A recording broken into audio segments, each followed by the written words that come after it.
When LeBron passes up Kareem Abdul-Jabbar in points, and he will this year, will that make him the greatest player ever? Okay. An interesting question. I think the greatest player is Michael Jordan. Hold on. You said LeBron James the greatest player ever? Ever. What about Michael and Kobe? So you just gonna pass Kobe up like that? I'm gonna pass Kobe up. I'm gonna look at Michael. I'm gonna look at the. I knew it. Patron America. Yo. Patron America. Kobe Bryant couldn't fill, or Michael Jordan fill LeBron's shoes. The impact that he's had with different teammates, different organizations. Would you be mad at me if I just walked off the show? The atmosphere inside Madison Square Garden was already tense before everything took a dramatic turn.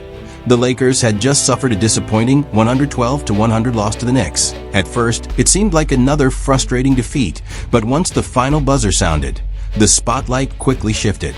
Suddenly, the story wasn't just about the game anymore. Social media erupted with reports of a heated tunnel confrontation between Shaquille O'Neal and LeBron James. According to multiple reports and eyewitnesses, Shaq confronted LeBron over comments he felt disrespected Michael Jordan and the way earlier generations competed. This wasn't a TV debate or a scripted media moment. It felt raw, emotional, and fueled by old-school pride.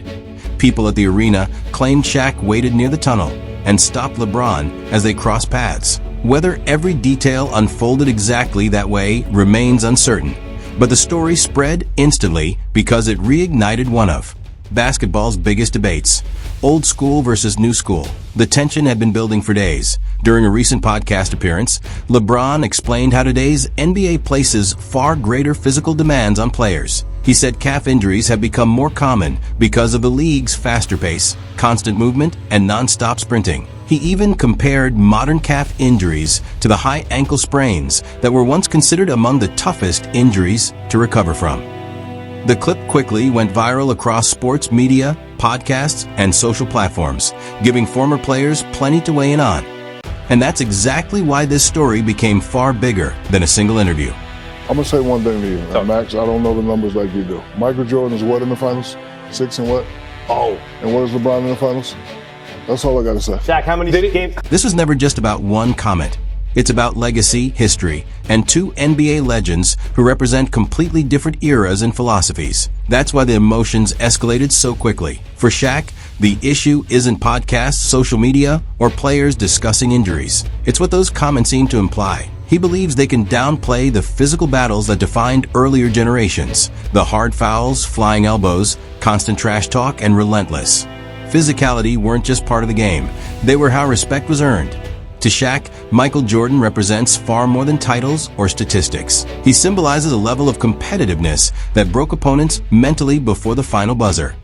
So when today's game is described as tougher by default, Shaq sees it as an unfair comparison. In his eyes, it feels less like analysis and more like rewriting basketball history. Once you look beyond the headlines, the real debate becomes much deeper. It's a clash between old-school physical dominance and the speed and demands of today's NBA. LeBron's point was straightforward. The modern game features more spacing, faster possessions, and non-stop movement than many previous eras. As a result, soft tissue injuries like calf strains have become far more common and significant. Sports science and analytics support that view, and many experts agree, but plenty of former players heard something entirely different. Whether LeBron intended it or not, they felt his comments diminished the toughness of the past. That's exactly where Shaq draws the line. His message is simple. Back then, fear was just as valuable as talent. Teams feared Jordan. They respected Kobe because of the relentless pressure he applied every single night. Shaq believes that psychological edge is what separated true legends from everyone else. LeBron is about to do something that hasn't been done in a long time, and I think he will move his name up there. But for me, it's always Dr. J and Michael Jordan. When Shaq says LeBron never inspired that same level of fear, he isn't talking about rings or career accomplishments. He's talking about presence, reputation, and how opponents felt before the game even started. That's a very different debate than comparing stats or championships. Now the conversation has grown far beyond podcasts and TV shows. It's happening in locker rooms, on sports talk shows, across social media, and in neighborhood barbershops where basketball stories are passed from one generation to the next. When Shaq suggests today's biggest stars seem more focused on entertainment, carefully planned routines, and building their personal brands, those comments resonate with many former players. Whether people agree or not, that's the debate. That's getting louder every day. Those same veterans still tell younger players about the opponents they dreaded facing because every matchup turned into a battle. If the reported tunnel confrontation happened the way many described, it could become one of those moments remembered long after any press conference or social media post is forgotten. That's how basketball history is often made. It's also why Shaq keeps pointing back at the past. He argues that earlier NBA eras allowed a level of physicality today's rules no longer permit. Hand-checking was routine, hard fouls were expected, and intimidation was part of winning. For players from that era, those memories aren't just nostalgia. They shaped how they trained, played through pain, and earned respect throughout their careers. From Shaq's perspective, comparing eras by games played or career length alone misses the bigger picture. He believes the daily physical punishment was far greater, making long careers harder while producing some of the game's highest peaks. LeBron supporters see it differently. They point to how he transformed his body, adjusted his training, refined his diet, and continuously evolved as the game changed. That kind of longevity is something only a handful of athletes have ever achieved. The reality is both sides make valid arguments. The NBA has evolved, and greatness doesn't have to be measured by a single standard. But for Shaq, one point rises above the rest. If today's game is called tougher. Overall, he believes the players who endured the battles of earlier generations deserve equal recognition for helping build the league into what it is today. When I look at LeBron, he's not what Michael was as a player. He's not even what Kobe Bryant was as a player. So, when you talk about trying to compare Michael's instinct, his ability to take over games, his ability to want to have that last shot. And demoralize you. And, yes. And scare the living hell out of you. LeBron doesn't have that gene. This is where the debate really heats up.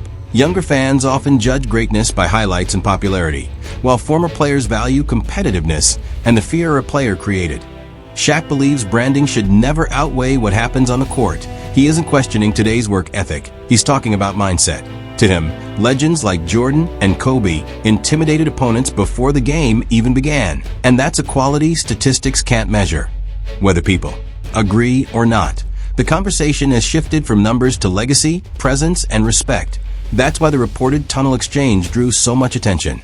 Whether every detail happened exactly as reported or not, it became another symbol of the ongoing clash between basketball's old and new generations. An interesting question. I think the greatest player is Michael Jordan. That's what I think. But now the question is yours. Do you side with Shaq, who believes greatness is built on dominance, toughness, and making opponents fear you? Or do you believe LeBron's longevity, adaptability, and sustained excellence define true greatness? Both sides have strong arguments, and that's why this debate never ends. Now we want to hear from you. Drop your opinion in the comments and tell us who made the stronger case. If you enjoyed this video, don't forget to like, subscribe, and turn on notifications for Hoop Lab so you never miss the next NBA debate. Thanks for watching, and we'll see you in the next one.